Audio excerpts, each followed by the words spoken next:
Thank you, sir. Good afternoon, everyone. Welcome to today's presentation. So, I am Priya Talware, and today here I am presenting my presentation on National Education Policy 2020. So, this is the first slide. In this first slide, you about the content of the National Education Policy. So, first one is the what is the NEP, and in the first content is the what is NEP, and in this we are going to see that what exactly NEP is, and second is the how it's work, third is the what is changes, and fourth one is the what is 5 plus 3 plus 3 plus 4, and fourth one is the what is advantages of NEP, National Education Policy. So this is the first slide. So this is the second slide, and in this slide you about the what is the NEP. First of all, NEP is a national education policy which work under the education system. So basically, national education policy is work on a interest of the work on a student talent, interest, and their skill. So basically, national education policy is will be a, is based on the they will be more focused on the students' talent, their interest, and their skill. So first education policy was formed in the 1968 under the government of Indira Gandhi, and second national education policy was formed in 1986 under the government of Rajiv Gandhi, and after it modified in 1962, and then under the right to education, which is inserted in the constitution of the Article 22, which means that the free education will provide to the children of the 6 to 14 age year. So in the basically national education form in the election basis. So in a 2014 BJP manifested election new committee was formed, and under the which Smriti Irani was the HRD minister in 2015. The new committee was formed, and Mr. TSR Subramanian was the chairman, and Smriti Irani was the HRD minister in 2015. That time was the new committee was formed, and the report of that committee was submitted in May 2017. So this is the objective of that committee. In the first one objective is to improve quality of education. Second is the credibility of education, and third one is the addressing the gap in implementation. So basically, through this committee, they are going to improve the education system. In our India, the education system is a poor, so they are going to focus on the education system, and through this national education policy or committee, they are going to focus to improving our education system.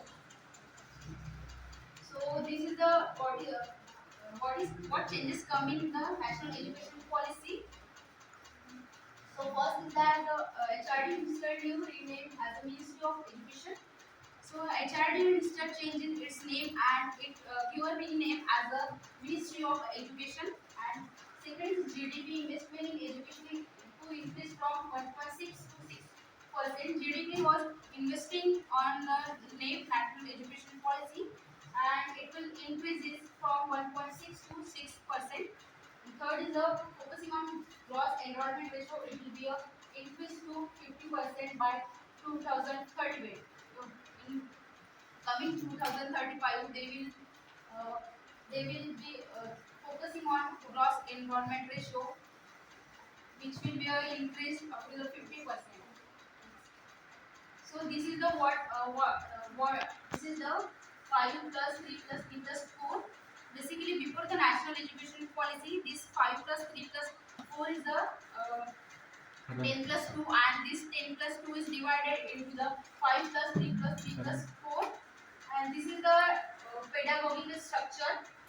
And when it was in our 10 plus 2 form, that time it was the existing academic structure, and in the new education policy, they divided it to a 5 plus 3 plus 3 plus 4 and this is the 5 plus 3 plus 3 plus 4 is the new academic structure. Under this academic, they make the new changes, and in the under this 5 plus 3 plus 4 some stages has come. First stage is the fundamental stage, second stage is the preparatory stage, third stage is the middle stage, and fourth stage is the secondary stage. In the first fundamental stage, the student will there's two types is divided 3 plus 2, and in the fundamental stage the student in a first in a 3 years the student was in a preschool, and their age will be in a that school. Their age will be in the preschool is a 3 to 6 year, and next 2 year they will be in a first to second standard school, and their age will be in that time 6 to 8 year. And in the fundamental stage they will learn about the activity and playing, multi-level play, activity-based learning. Basically, in the fundamental stage, student only learning about the activity and activity learning. In this stage, their teacher will not focus on their book things learning. They only give more focus to study, focus to teach them about the activity learning, because in the preschool student not interested to do book study. They are interested to playing, doing more activity through this doing teaching this activity. They wanted to make a interest, they wanted to make a interest to children, and that's wanted to they do in the fundamental stage. And second stage is the preparatory stage. In the preparatory stage, the student in the preparatory stage is come for 3 years, and in this stage the student will be in class to 3 5, and their age will be 8 to 11 year. And in this stage is also student will learn about their activity based learning, interactive classroom learning, play discovery. In this stage also they will also learn about the activity learning. So next stage is the middle stage.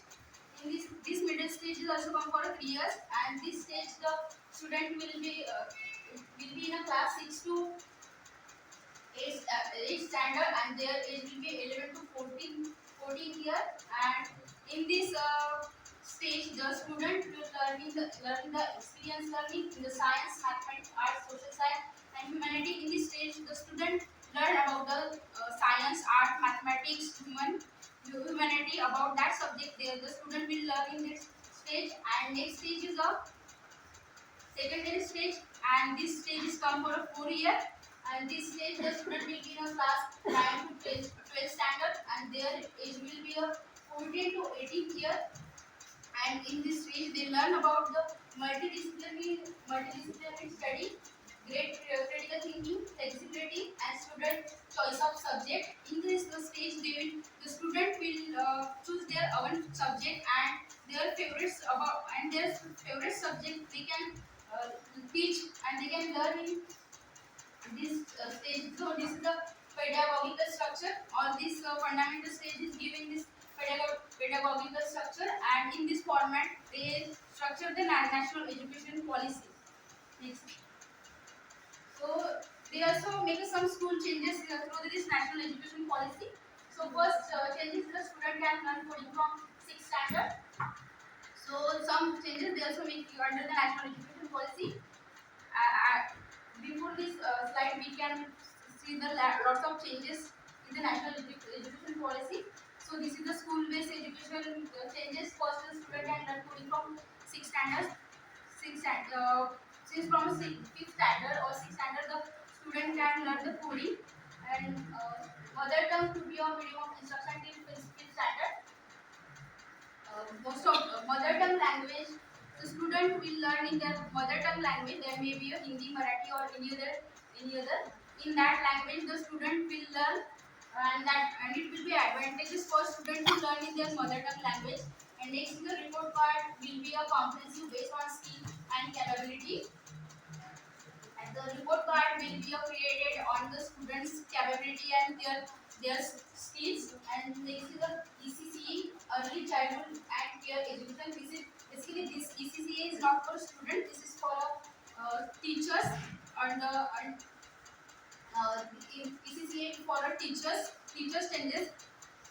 In this ECCA, the student will with learning to with the teaching to student. They also the teacher will also take care for a student, and under this ECA starting preschool student will come in this ECCA. So next change is the higher education changes. In a collect in college we have multiple entry and exit entry. In a higher education changes they make some changes that college they give a multiple entry and exit entry to college level.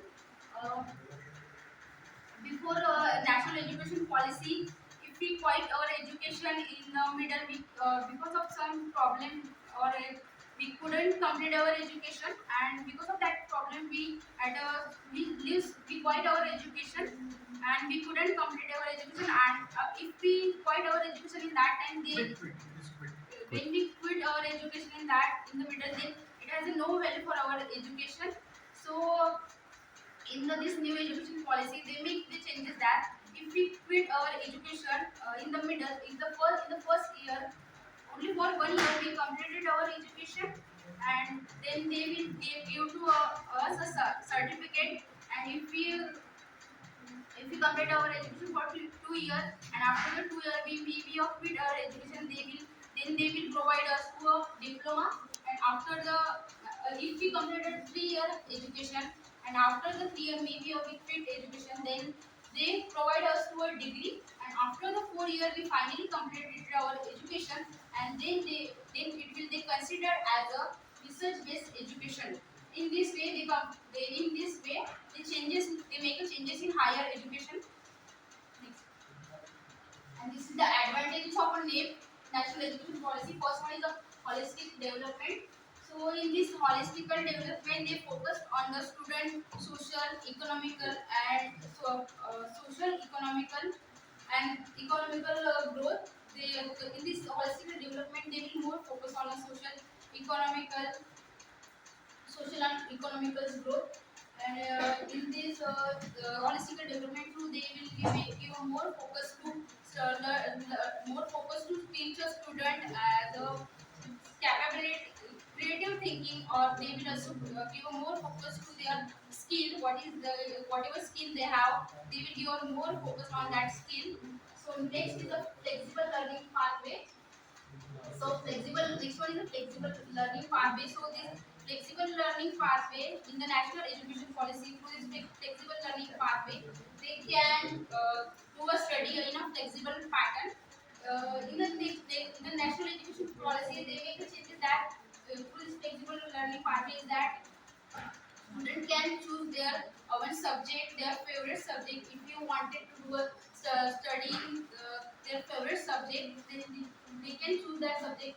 Before the national education policy, if we have to study the science subject, and if we belong from a science background, and we have to study in the some if we have to study some art subject, but we can't study. But through this national education policy, new changes is made that if you are wanted to study a social science subject with a biology subject, then we can study that subject through this national education policy, and doing a study in multi subject we can student can achieve their goals, and will be make their career through that. So that changes made in this national education policy through the flexible learning pathway. So next is the reduce curriculum burden.